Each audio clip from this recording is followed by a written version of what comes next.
नमस्कार, स्वागत है आपका। घड़ी में 9 बजने वाले हैं। वक्त हो गया है आपके favourite morning prime time show 9 बज गए का। आपके साथ हूं मैं नेहा बातन। देश और दुनिया की हर वो खबर जिसका सीधा सरोकार आपसे लेकर एक बार फिर से हम हाजिर हैं। अगले घंटे बने रहिए हमारे साथ, क्योंकि खबरें होंगी विस्तार से और रफ्तार से भी। हमेशा की तरह खबरों का सिलसिला शुरू करने से पहले बुलेटिन की कुछ झलकियां आपको दिखा देते हैं। आज बात होगी नूपुर शर्मा के समर्थन पर। मध्य प्रदेश के आगर मालवा में किस तरीके से हुआ है बवाल। नूपुर समर्थक पर हमले में 8 हुए हैं गिरफ्तार। आपको लिए चलेंगे लखनऊ, जहां के लुलु मॉल विवाद पर समाजवादी पार्टी नेता आजम खान का बयान वायरल हुआ है। क्या कहा आजम खान ने, थोड़ी देर बाद आपको दिखाएंगे। राजस्थान के सीकर में हवेली में चलने लगी है नाव, थोड़ी देर में दिखाएंगे ये पूरी खबर। और ठीक आधे घंटे बाद यानी कि सुबह 9:30 बजे 100 शहर 100 खबर।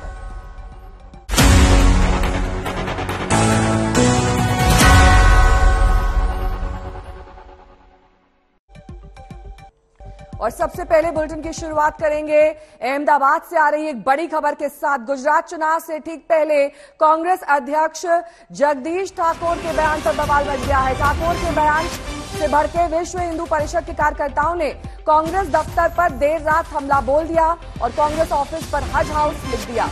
वहां पर बैनर लगाए गए जिसमें लिखा गया है कि कांग्रेस दफ्तर का नाम जीपीसीसी से बदलकर हज हाउस कर दिया गया है।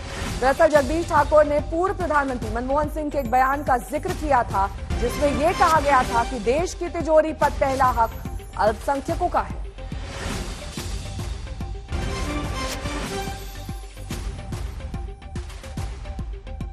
दो तस्वीर आपके सामने है, किस तरीके से दीवारों पर हज हाउस यहां कांग्रेस दफ्तर पर लिख दिया गया है। कांग्रेस दफ्तर पर बजरंग दल का हमला कल देर रात हुआ है। ये बड़ी घटना जिसको लेकर अब पुलिस और प्रशासन सख्त है। और देखिए तस्वीरें भी उस वक्त की जब हज हाउस यहां लिखा जा रहा था।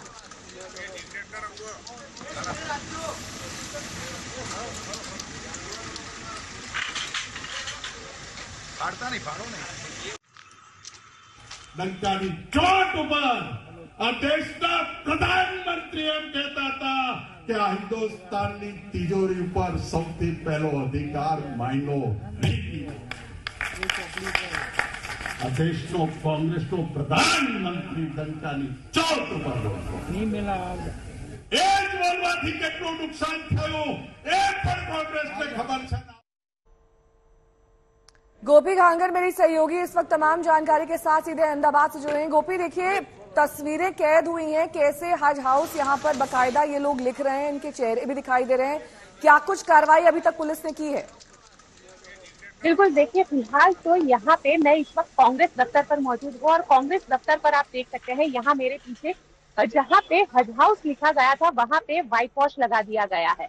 और साथ ही आपको तस्वीरें भी दिखाते हैं, जो कांग्रेस दफ्तर की तस्वीरें हैं यहाँ पे जो पोस्टर्स थे, बैनर्स थे, वो सब लगाए गए थे, उन सब को रातों रात हटा दिया गया है। क्योंकि जिस तरीके से इस पूरे दफ्तर पर लिखा गया था हज हाउस, ये सारी चीजों को फिलहाल मिटा दिया गया है। और क्योंकि कांग्रेस अध्यक्ष जगदीश ठाकुर का जो बयान आया था उसमें कहीं ना कहीं अल्पसंख्यकों की बात की गई थी और उन्होंने डॉक्टर मनमोहन सिंह का जिक्र करते हुए कहा था कि देश की तिजोरी पर पहला अधिकार जो है वो अल्पसंख्यकों का है। उसको लेकर ये पूरा हंगामा मचा। बजरंग दल के अध्यक्ष से भी हमारी बातचीत हुई। कहीं ना कहीं कांग्रेस, उनका कहना है कि कांग्रेस जो है वो राजनीति कर रही है, अल्पसंख्यकों के नाम पर ये पूरी राजनीति हो रही है और इसी की वजह से उन लोगों के जरिए ये कदम उठाया गया और पूरे कांग्रेस दफ्तर पर इसी तरीके से लिख दिया गया था, हज हाउस लिखा गया था। यहाँ तक कि ये लिखा गया था कि जो गुजरात प्रदेश कांग्रेस कमेटी का दफ्तर है आज से हज हाउस के नाम से जाना जाएगा।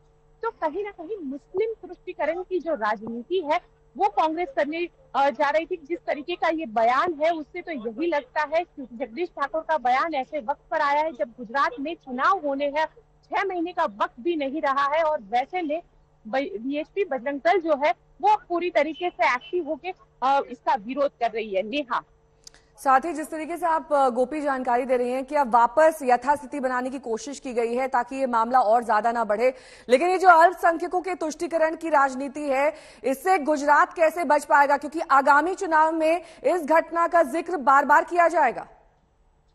बिल्कुल, देखिए मुस्लिम तुष्टीकरण की जो राजनीति है और गुजरात की अगर बात की जाए तो गुजरात में 2002 के दंगों के बाद लगातार इस तरीके की जो राजनीति है उससे कांग्रेस पे कई बार हमले हुए हैं और कांग्रेस ने विपक्षी पार्टी कांग्रेस ने जो बीजेपी है सत्ता पार्टी उसको लेकर कई बार इस तरीके के हमले किए और उसको लेकर राजनीति भी हुई है। और हर बार कांग्रेस को गुजरात के अंदर तो खास करके, क्योंकि गुजरात को बीजेपी के लिए हिंदुत्व की प्रयोगशाला कहा जाता है, 2002 के दंगे हुए उसके बाद गुजरात में सबसे ज्यादा सीट 127 सीट के साथ बीजेपी यहाँ पे चुनाव जीती थी।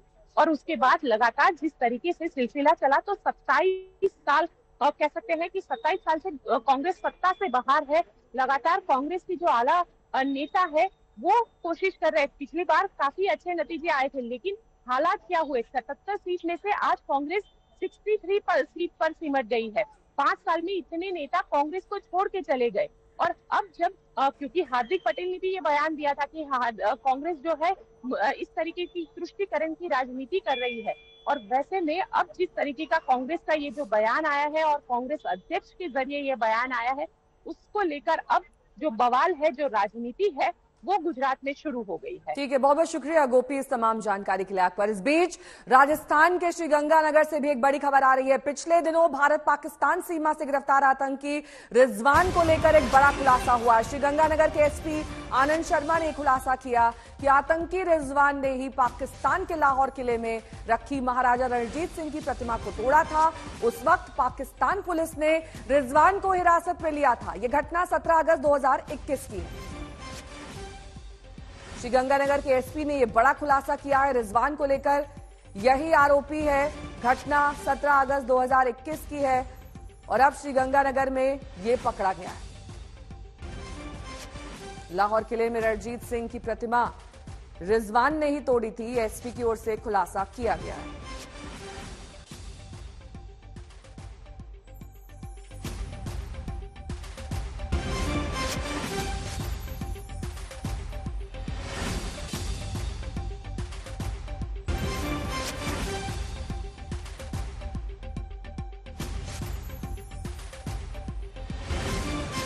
श्रीगंगानगर में पकड़े गए रिजवान ने लाहौर किले में महाराजा रणजीत सिंह की प्रतिमा को तोड़ा था। घटना 2021 की है। 16-17 जुलाई की दरमियानी रात में भारत पाकिस्तान बॉर्डर पर यह शख्स पकड़ा गया है जिसने नूपुर शर्मा की हत्या के इरादे से भारत में एंट्री करना चाही। तहरीके लब्बैक संगठन से जुड़ा हुआ है रिजवान। तमाम डिटेल्स अब इस शख्स के बारे में सामने आ रही हैं। इसका बैकग्राउंड क्या है ये भी सामने अब आ चुका है, क्योंकि अब श्रीगंगानगर के एसपी ने ये तमाम डिटेल्स बताई हैं।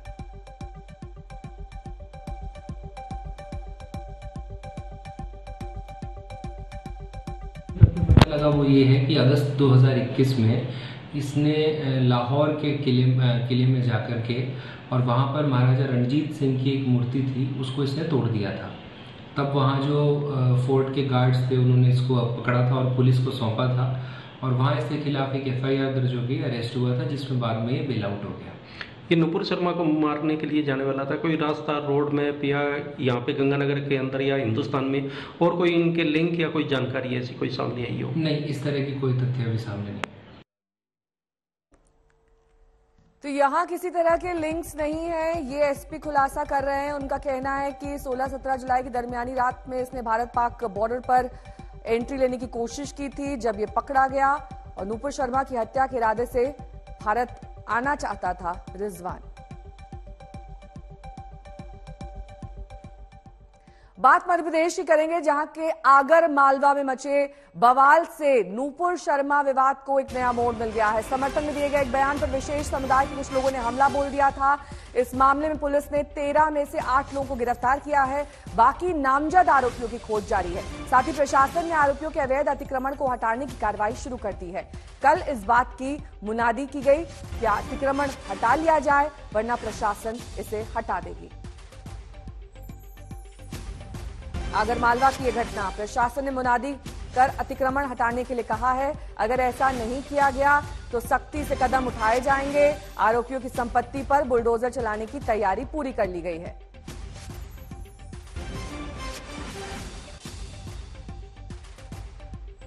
आठ लोग उस विषय में गिरफ्तार हो चुके हैं। 5 जो अज्ञात थे वो भी शाम तक गिरफ्तार, कल तक गिरफ्तार हो जाएंगे, आज शाम या कल तक। मध्य प्रदेश शांति का टापू है, इसमें हम शांति किसी को भंग नहीं करने देंगे। सब पर 307 जैसी गंभीर अपराध में कार्रवाई हो गई है। अतिक्रमण अभियान भी आज से वहां पर प्रारंभ किया जाएगा। मध्य प्रदेश की शांति भंग करने की किसी को इजाजत नहीं है, सख्त से सख्त कार्रवाई की जाए। और अब बात राष्ट्रपति चुनाव की।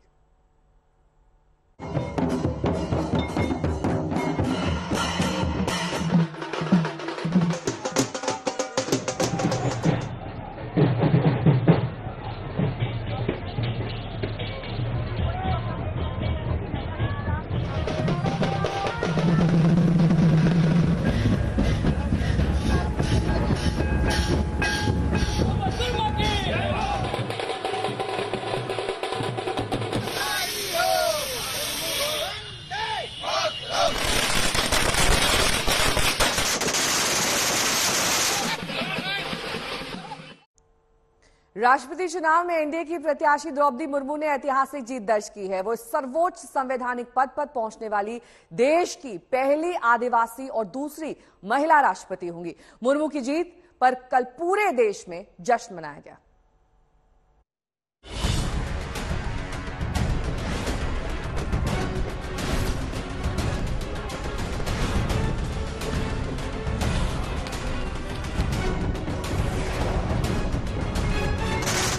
ये राष्ट्रपति चुनाव में द्रौपदी मुर्मू की जीत का जश्न है।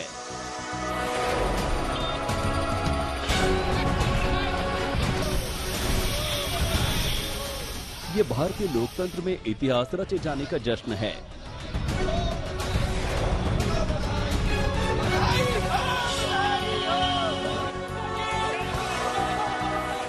ये एक छोटे से पिछड़े गांव से एक आदिवासी महिला के राष्ट्रपति भवन पहुंचने का जश्न है।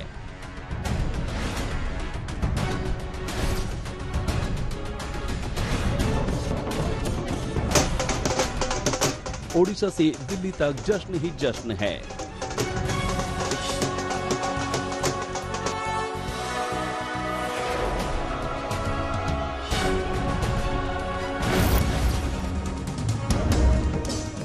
सबसे बड़ा जश्न तो दिल्ली में द्रौपदी मुर्मू के घर पर हुआ।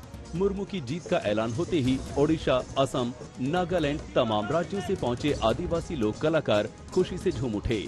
परंपरागत लोक नृत्यों के जरिए उन्होंने इस मौके को यादगार बना दिया।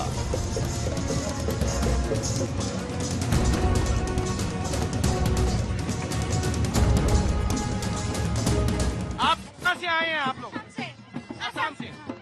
इस नृत्य का नाम, इस डांस का नाम क्या है? पहली बार एक ट्राइबल महिला जो है वो राष्ट्रपति बनने जा रही है, कितनी खुशी आपको? मौका बड़ा था, इसलिए यादगार तो होना ही था। मुर्मू की जीत का आधिकारिक ऐलान होने के बाद बधाइयों का सिलसिला शुरू हो गया। पीएम मोदी और बीजेपी अध्यक्ष जेपी नड्डा उन्हें बधाई देने पहुंचे।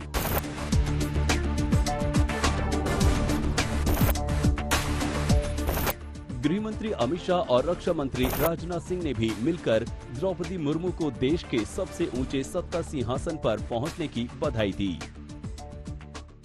राष्ट्रपति भवन जाने के पहले नए राष्ट्रपति का ये निवास स्थान है, जहां पर जमकर जश्न मनाया जा रहा है।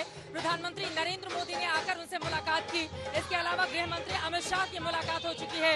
बीजेपी के राष्ट्रीय अध्यक्ष जेपी नड्डा ने भी उन्हें बधाई दी और इसके जरिए बीजेपी दरअसल एक बड़ा संदेश देने की कोशिश कर रही है। समूचे देश में 8.9% की आबादी वाले अनुसूचित जनजाति के एक चेहरे को देश के सबसे बड़े पद पर पहुंचाकर दरअसल भारतीय जनता पार्टी ने एक तीर से कई साधे है निशाने। आगामी चुनावों के मद्देनजर भी उसका ये फैसला उसके लिए मास्टर स्ट्रोक साबित हो सकता है। लेकिन अब एक आदिवासी महिला देश की नई महामहिम बन चुकी है और उसी का जश्न देश भर में मनाया जा रहा है। और वही जश्न राजधानी दिल्ली में द्रौपदी मुर्मू के निवास स्थान पर भी देखने को मिल रहा है।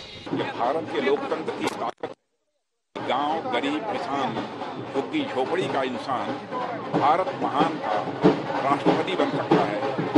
सर्वोच्च संवैधानिक पद होता है किसी भी देश का। मैं समझता हूं कि इससे बड़ी खुशी देशवासियों के लिए और कुछ नहीं हो सकती है आज के दिन। राष्ट्रपति चुनाव में द्रौपदी मुर्मू की उम्मीदवारी के ऐलान के बाद से ही उनकी जीत पक्की मानी जा रही थी, लेकिन जीत कितनी बड़ी होगी इसे लेकर अटकलें तेज थी। गुरुवार शाम जब नतीजे का आधिकारिक ऐलान हुआ, सारा सस्पेंस खत्म हो गया। चुनाव में द्रौपदी मुर्मू को कुल 6,76,803 वोट मिले, जबकि यशवंत सिन्हा को 3,80,177, मुर्मू को कुल 64.03% वोट मिले, जबकि यशवंत सिन्हा को 36% वोट मिले। पूरी गणना करने के बाद में कोटा निकाला गया और जो कोटा था उससे अधिक श्रीमती द्रौपदी मुर्मू जी को वोट मिले और जिसके आधार पे मैं निर्वाचन अधिकारी होने के नाते मैंने ये डिक्लेरेशन अभी उनके सुपुर्द किया है। उनको कुल मिला के करीबन 64% वोट मिले। जशपुर में बीजेपी के राष्ट्रीय प्रवक्ता संबित पात्रा थिरके।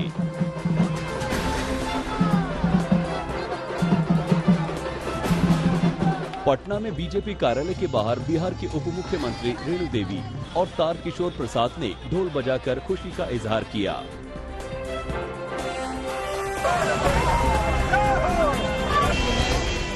आदिवासी बहुल चंद्रपुर में बीजेपी नेता सुधीर मुनगंटीवार ने लोक नृत्य किया।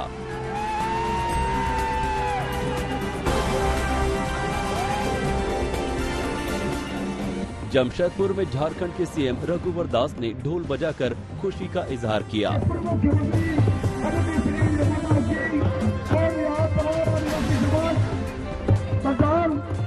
एक आदिवासी महिला के पहली बार राष्ट्रपति बनने की खुशी में सब झूम रहे हैं।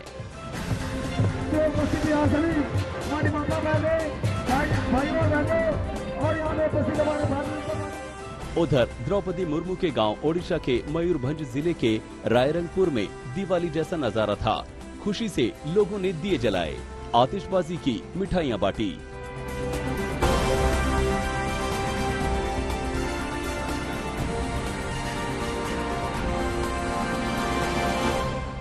वो तो मतलब सब कुछ उतार चढ़ाव दिखा है, मतलब सब कुछ दिखा है और उससे क्या कह सकता हूँ मैं। अच्छा, एक आखिरी सवाल, ये नरेंद्र मोदी तो उस वाले घर गए हैं, राष्ट्रपति भवन भी जाएंगे, लेकिन इस घर पे लेके आएंगे, ये बोलेंगे दीदी को, मोदी जी को यहाँ ले आने के लिए? ये देखो तो अभी मतलब यहाँ ऐसा व्यवस्था नहीं है, कुछ तैयार व्यार होने का बाद तो बोलना पड़ेगा कि एक बार आने के लिए। देश को 15वां राष्ट्रपति मिल गया है। 25 जुलाई को शपथ लेंगी। इससे पहले आज शाम रामनाथ कोविंद को विदाई दी जाएगी।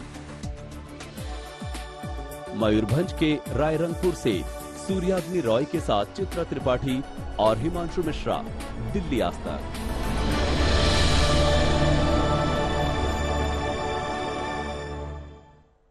वहीं मुर्मू की जीत पर देश भर में खुशी की लहर आपने देखी ली। अब आपको दिखाते हैं इस जीत पर कौन क्या कुछ कह रहा है। मैं एक आदिवासी बेटी हूँ, तो मुझे तो आज, मैंने कभी सोचा नहीं था कि हमारी ट्राइबल कम्युनिटी को इतना बड़ा ये मिलेगा। तो देखो, ये आंसू है, ये भावनाएं है कि हमारे समाज को भी इतना बड़ा पद को लेके गए हैं। मैं मेरे सीनियर्स मतलब सभी को बहुत इस विचारधारा को नमन करती हूँ, इस विचारधारा को प्रणाम करती हूँ कि हमारी ट्राइबल कम्युनिटी को आज एक अलग सा एक विशेष महत्व दिया गया। इस बात को लेके मैं बहुत खुश हूँ। हर प्रकार से भारत का एक उज्जवल भविष्य के प्रतीक के रूप में आज हमारी महामहिम जी श्रीमती द्रौपदी मुर्मू जी का स्वागत इतने उल्लास के साथ पूरे देश ने किया है। मैं समझता हूँ ये प्रधानमंत्री नरेंद्र मोदी जी ने हम सबको एक बहुत बड़ा उत्साहजनक देश के लिए एक ऐसा संदेश दिया है जो वर्षों वर्षों तक याद रखा जाएगा। देश एक महिला राष्ट्रपति को, ट्राइबल महिला राष्ट्रपति को चुनाया है। ये बहुत बड़े अपने आप में एक अचीवमेंट है। मैं ऐसे एक कैंडिडेट को एनडीए के कैंडिडेट के रूप में चिन्हित करने के लिए मैं माननीय प्रधानमंत्री जी को बधाई देता हूं और द्रौपदी जी को मैं हार्दिक बधाई देता हूं। उनके नेतृत्व में एक नया इतिहास रचाया जाएगा। और द्रौपदी मुर्मू की इस ऐतिहासिक जीत में किस तरीके से विपक्षी एकता में सेंध दिखाई दी, ये आपको दिखा देते हैं। मुर्मू को ढेरों वोट उन सांसदों विधायकों के भी मिले जिसने उनके पक्ष में नहीं माना जा रहा था। आंकड़ों के मुताबिक 126 विधायकों और 17 सांसदों ने मुर्मू के पक्ष में क्रॉस वोटिंग की है, जिससे ये माना जा रहा है कि विपक्षी एकता में सेंध लगी है। इन राज्यों में क्रॉस वोटिंग सामने आई। असम, झारखंड, मध्य प्रदेश, बिहार, छत्तीसगढ़, ये 5 वो राज्य हैं जहां पर विपक्षी एकता में सेंध दिखाई दी। और यही विपक्षी एकता में सेंध उपराष्ट्रपति चुनाव में भी लग चुकी है, क्योंकि टीएमसी ने खुद को उपराष्ट्रपति चुनाव से अलग कर लिया है। विपक्ष की तरफ से मार्गरेट अल्वा को उम्मीदवार बनाए जाने से टीएमसी नाराज है। टीएमसी का कहना है कि अल्वा की उम्मीदवारी में टीएमसी की रायशुमारी नहीं की गई। तो एक बार फिर से विपक्षी एकता टूटती हुई दिखाई दे रही है। मार्गरेट अल्वा को विपक्ष का उम्मीदवार बनाने से नाखुश है टीएमसी। ममता बनर्जी इस बारे में मुखर होकर बोली भी हैं। उन्होंने कहा कि कोई राय उनसे ली नहीं गई और उन्हें उम्मीदवार बना दिया गया। संसद के दोनों सदनों में टीएमसी के 35 सांसद हैं। आपको अगर लगता है कि जगदीप धनखड़ को वोट नहीं दोगे तो उनको सुविधा हो जाएगा, आप मैथमेटिक्स मुझे लाके दिखा दो कैसे सुविधा हो जाएगा। अभी मीटिंग चल रहा है, मैं जाके पॉइंट अभी तुरंत उठाऊंगा, आप मुझे दिखा दो। जब भाई तृणमूल वोट नहीं दे रहा है तो उनको फायदा हो रहा है, अब मुझे दिखा दो कैसे फायदा हो रहा है। नहीं, पल्ला भारी तो ऑलरेडी है। मैं तो किसी और को वोट नहीं दे रहा हूं, मैं तो उनको सपोर्ट नहीं कर रहा हूं। I am objecting to the process the opposition candidate was announced without consulting and deliberating and interacting with a party which has 35 MPs in both the house. And also ideologically I cannot support the NDA candidate, come what may. जो ममता बनर्जी की प्रत्याशी थे जसवंत सिन्हा जी, ममता बनर्जी उन्होंने मदद नहीं की। All party meeting बुलाते हुए भी उन्होंने उसमें नहीं मौजूदगी रहती है। सोनिया गांधी के खिलाफ सारे ऑपोजिशन पार्टी इकट्ठा होकर जब आवाज बुलंद करना चाहते हैं, जॉइंट स्टेटमेंट में सिग्नेचर करते हैं, उस समय भी बंगाल के टीएमसी पार्टी नजरत रहते हैं, सिग्नेचर नहीं करती। इसका मतलब ये बीजेपी के साथ टकराव दुश्मनी नहीं चाहती बंगाल के मुख्यमंत्री ममता बनर्जी।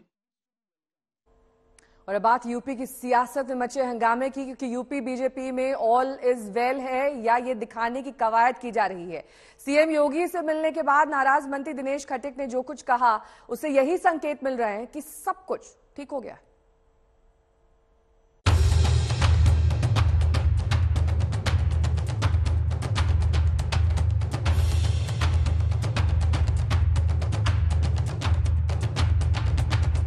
उत्तर प्रदेश की आदरणीय योगी आदित्यनाथ जी की सरकार है।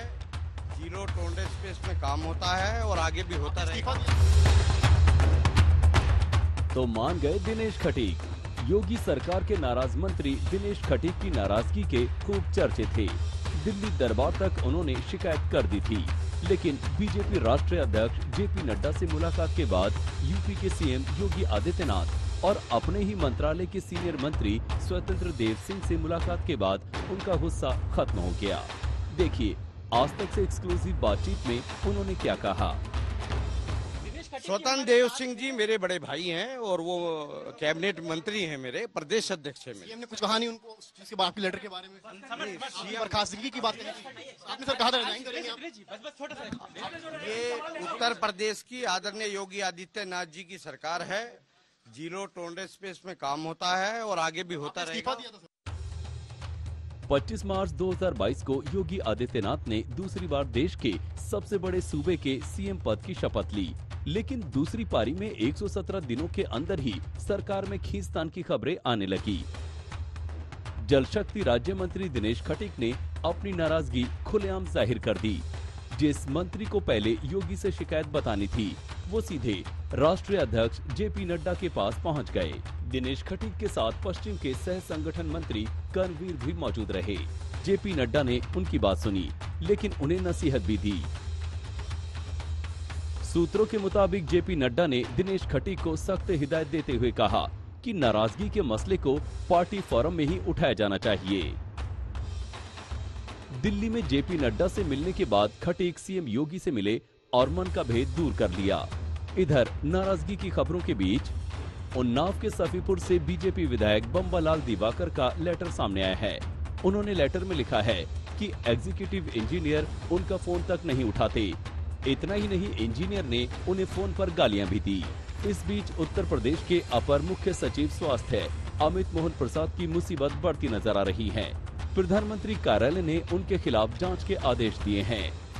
मंत्रियों की नाराजगी की खबर के बीच योगी सरकार में आबकारी मंत्री नितिन अग्रवाल ने उन खबरों का खंडन किया जिसमें उन्हें मुख्यमंत्री और सरकार से नाराज बताया जा रहा है। मुझे तो खुद ही नहीं पता है, मैं तो खुद ही पूछ रहा हूँ, बल्कि मैं तो नोटिस भी भेजने जा रहा हूँ न्यूज़पेपर वालों को कि आखिर आपने बिना मुझसे बात करे, बिना किसी पुष्टि के, बिना मेरी सहमत के, अप्रूवल के आपने कैसे मेरा नाम जोड़ दिया है। असंतुष्ट होने का तो कोई सवाल ही पैदा नहीं होता है। हम लोग सभी लोग माननीय मुख्यमंत्री जी के दिशा निर्देशन में काम कर रहे हैं। उन्होंने जो गाइडलाइंस दी हैं उन गाइडलाइंस पे आगे सरकार की योजनाओं को आगे बढ़ा रहे हैं। मुख्यमंत्री जी का तो फोकस हमेशा रहा, उन्होंने हमेशा हम लोग से कहा है कि भाई जन कल्याणकारी योजनाएं जो हमारी चल रही हैं उसको हम लोग को मजबूती से और तेजी से नीचे ग्राउंड लेवल तक ले जाना है। बहरहाल खटीक मान गए हैं, लेकिन मुख्यमंत्री योगी की भ्रष्टाचार के खिलाफ जीरो टॉलरेंस की नीति के बावजूद कुछ विभागों में ट्रांसफर पोस्टिंग के नाम पर भ्रष्टाचार की खबरें आने के बाद से यूपी की सियासत गर्म है। लखनऊ से कुमार अभिषेक और समर श्रीवास्तव के साथ हिमांशु मिश्रा, दिल्ली आज तक। अगली खबर का रुख करेंगे। रेल किराए में सीनियर सिटीजन को मिलने वाली छूट आधिकारिक तौर पर खत्म कर दी गई है। पहले कोरोना काल में इस रियायत को रोका गया था, जिसे सरकार ने बरकरार रखने का फैसला किया। एक वक्त था जब ट्रेन टिकट पर वरिष्ठ नागरिकों से और एलपीजी सिलेंडर पर सभी सक्षम नागरिकों से सब्सिडी छोड़ने की अपील की जाती थी। कहा जाता था feel the Joy of giving. अब वक्त बदल गया। सिलेंडर पर आम उपभोक्ता को मिलने वाली सब्सिडी कब छूमंतर होती चली गई, हवा नहीं लगी। ट्रेन में बुजुर्गों को मिलने वाली रियायत का भी रेल मंत्रालय ने full and final thank you कर दिया।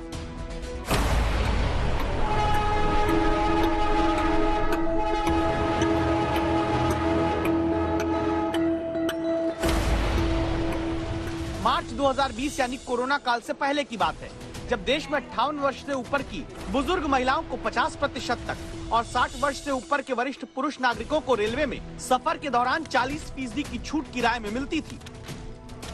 पहले कोरोना काल में इस छूट को रोक दिया गया और अब वरिष्ठ नागरिक वाले यात्रीगण कृपया ध्यान दें।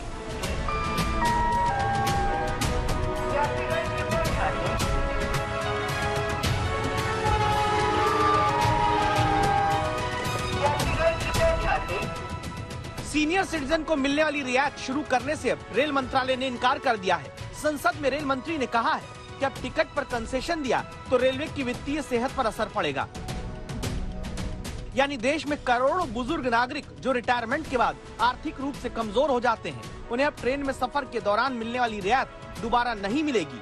उनको जेब से अपनी ज्यादा पैसा खर्च करते रहना पड़ेगा, क्योंकि रेल मंत्रालय ने तो इस बात का भी हिसाब दे दिया कि खर्चा कितना ज्यादा हो रहा था।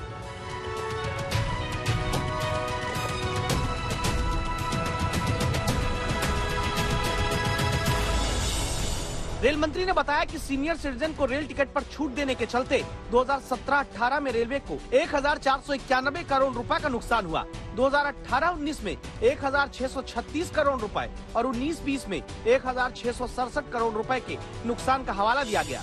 इस दावे के साथ कि 2019-20 में 6 करोड़ 18 लाख सीनियर सिटीजन ने रेल यात्रा की, 2020-21 में 1 करोड़ 90 लाख और 2021-22 में 5 करोड़ 55 लाख बुजुर्गों ने रेल सफर किया।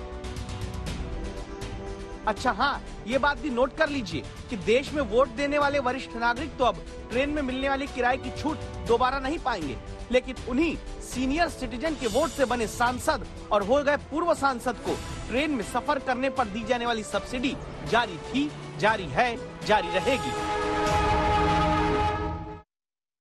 शिवसेना पर कब्जा करने की पूरी कोशिश में लगी हुई है। उद्धव गुट की इतनी आसानी से हार भी नहीं मानने वाली है। शिवसेना नेता और पूर्व मंत्री आदित्य ठाकरे ने कहा कि वो पार्टी और संगठन को नए सिरे से खड़ा कर रहे हैं। इसके लिए आदित्य महाराष्ट्र के 3 शहरों में निष्ठा यात्रा कर रहे हैं।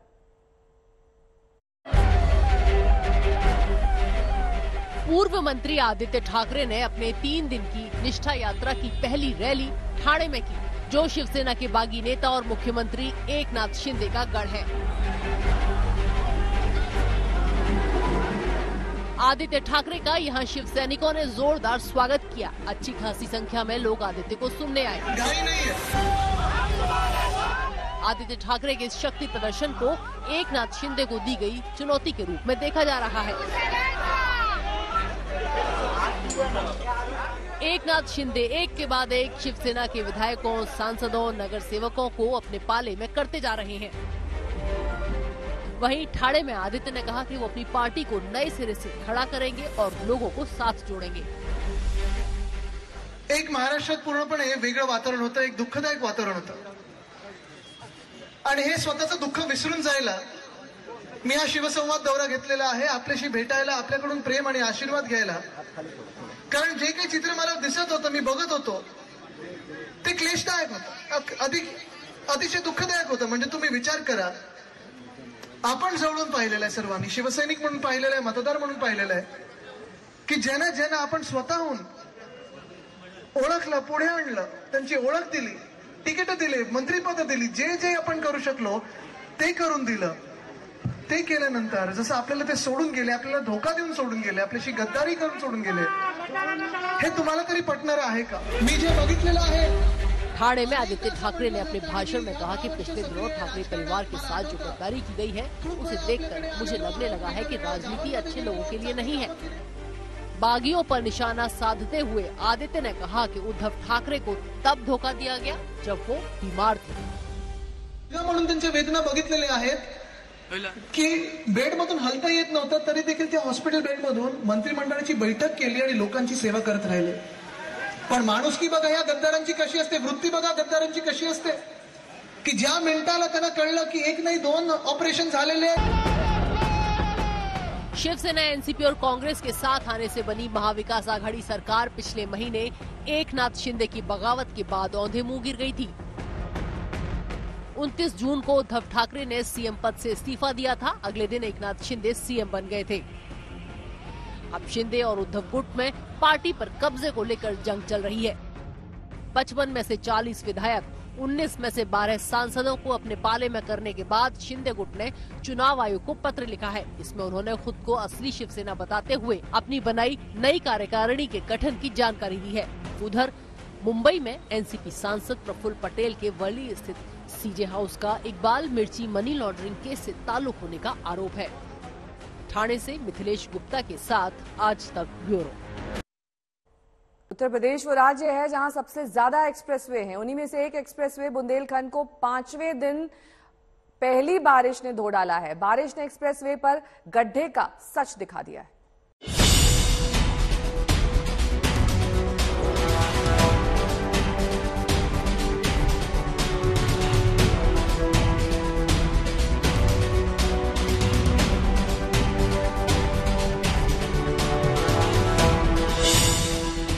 सोलह जुलाई को जिस एक्सप्रेसवे का उद्घाटन होता है, 5 दिन के बाद पहली बारिश ने उस एक्सप्रेसवे पर सवालों का बड़ा सा गड्ढा छोड़ दिया।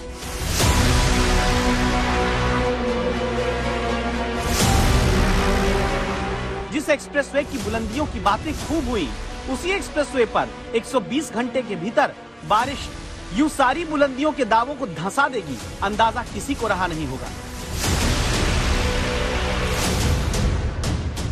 जिस एक्सप्रेसवे से विकास की बयार बहने के दावे हुए, उसी 14,000 करोड़ रुपए के एक्सप्रेसवे पर 5 दिन में इतना बड़ा पंजा बारिश मार देगी, लगा नहीं था।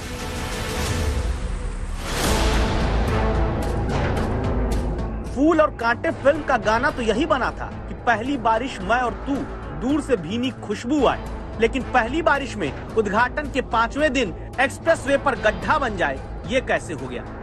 पहले इस गड्ढे के बारे में जानकारी नोट करिए। ये गड्ढा 296 किलोमीटर लंबे एक्सप्रेसवे में जालौन में 195 किलोमीटर के पास हुआ है।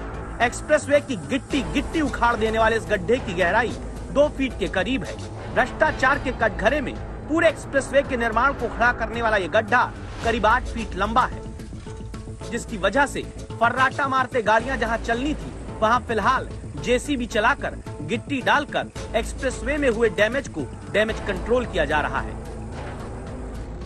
इस गड्ढे को देखने के बाद अब दावों और हकीकत के बीच का फर्क जान लीजिए। दावा हुआ रिकॉर्ड समय में काम पूरा करने का, हकीकत में रिकॉर्ड समय में काम की पोल खुली है। दावा यह हुआ कि पूरी गुणवत्ता के साथ एक्सप्रेसवे बना, हकीकत में फिलहाल गुण और वत्ता के बीच में गड्ढा आ गया है। अब जांच तो निश्चित होगी, लेकिन फिलहाल इस पर कोई बोल नहीं रहा। शायद इसलिए भी कि जहां सफर धूमधाम से चलना था, वहां 5 दिन में सफाई देने की नौबत आएगी, अंदाजा नहीं था। अलीम सिद्दीकी, जालौन, आज तक। देश में मेडिकल टूरिज्म का ट्रेंड एक बार फिर से जोर पकड़ने लगा है। कोरोना काल में एक ब्रेक लेने के बाद विदेशी मरीजों ने सस्ते, बेहतर और आसान इलाज के लिए भारत का रुख करना शुरू कर दिया है। इन लोगों की सहूलियत के लिए सरकार भी वीजा समेत तमाम औपचारिकताओं को सरल बना रही है।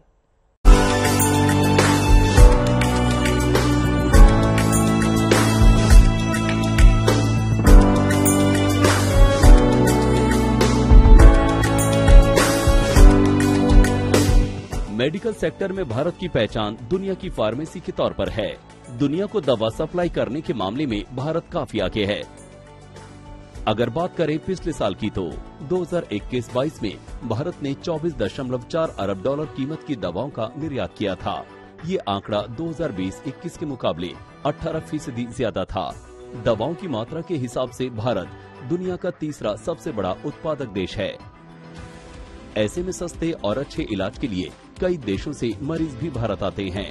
इसी के चलते भारत का मेडिकल टूरिज्म सेक्टर भी तेजी से फल फूल रहा है। अनुमान है कि मेडिकल टूरिज्म का ग्लोबल मार्केट 60 से 80 अरब डॉलर का है, जबकि स्वास्थ्य संबंधी दूसरी सेवाओं का बाजार करीब 640 अरब डॉलर का है। कोविड-19 के पहले यानी 2019 में करीब 7 लाख लोग इलाज के लिए भारत आए थे। यानी भारत आए कुल विदेशी पर्यटकों में से 6.4% इलाज के मकसद से आए थे। कोरोना के कहर के बावजूद 2020 में 1.83 लाख लोग इलाज के लिए भारत आए थे। ऐसे में अब हालात के सामान्य होने से अनुमान है कि इस साल ज्यादा लोग इलाज के लिए भारत आएंगे। हाल ही में जिस तरह से आयुर्वेद को लेकर सरकार ने ऑनलाइन बिक्री के नियम बदले हैं, उससे भी उम्मीद है कि भारतीय चिकित्सा पद्धतियों को तो बढ़ावा मिलेगा ही, साथ ही पहले से ज्यादा भरोसेमंद हो जाएंगी। ड्रग एंड कॉस्मेटिक एक्ट 1945 के सेक्शन E1 में लिस्ट ऑफ इंग्रेडिएंट्स दिए गए हैं, जिनका अगर मेडिसिन के फॉर्मुलेशन में यूज होता है तो ऐसे मेडिसिन को सेल करने या बेचने से पहले डॉक्टर का प्रिस्क्रिप्शन होना अनिवार्य है। आयुर्वेदा में ऐसे 21 इंग्रेडिएंट्स को आइडेंटिफाई किया गया है, यूनानी में ऐसे 16 इंग्रेडिएंट्स को आइडेंटिफाई किया गया है, सिद्धा में ऐसे 10 इंग्रेडिएंट्स को आइडेंटिफाई किया गया है और ऐसे 9 मिनरल्स आइडेंटिफाई किए गए हैं जिनका कंजम्पशन करने से साइड इफेक्ट हो सकता है। इसलिए इनको लेने से पहले डॉक्टर का प्रिस्क्रिप्शन होना जरूरी है। मेडिकल टूरिज्म को बढ़ावा देने के लिए सरकार भी विदेशी मरीजों की सहूलियत के लिए कई कदम उठा रही है। इनमें शामिल हैं वीजा और दूसरे दस्तावेजों को हासिल करना आसान बनाना, विशेष कार्यक्रम हील इन इंडिया की शुरुआत करना, मेडिकल टूरिज्म में आयुर्वेद, योग और प्राकृतिक चिकित्सा को जोड़ना। स्वास्थ्य मंत्रालय ने इस मुहिम में पर्यटन, नागरिक उड्डयन, वाणिज्य, आयुष जैसे दूसरे मंत्रालयों को भी जोड़ा है। मरीजों को सभी सहूलियत मुहैया कराने के लिए राज्य सरकारों और अस्पतालों की भी मदद ली जा रही है। अब सरकार वीजा की जटिल प्रक्रिया को आसान बनाने के लिए एक विशेष आयुष वीजा सेगमेंट बनाएगी। इससे ये जानकारी मिल सकेगी कि कितने लोग किस तरह की सेवाओं के लिए भारत आ रहे हैं। मेडिकल टूरिज्म में साफ नियम न होने, बिचौलियों के असर, बीमा संबंधी समस्याओं, आयुष सुविधाओं को बाहर मान्यता न मिलने से इस क्षेत्र का विकास नहीं हो पा रहा है। जानकारों का मानना है कि इन खामियों को दूर करके बड़ी संख्या में विदेशियों को आकर्षित कर सकते हैं। उम्मीद है कि अब सरकार इन कमियों को दूर करके भारत में मेडिकल टूरिज्म के तेज विस्तार का रास्ता खोलने में कामयाब रहेगी। आज तक ब्यूरो।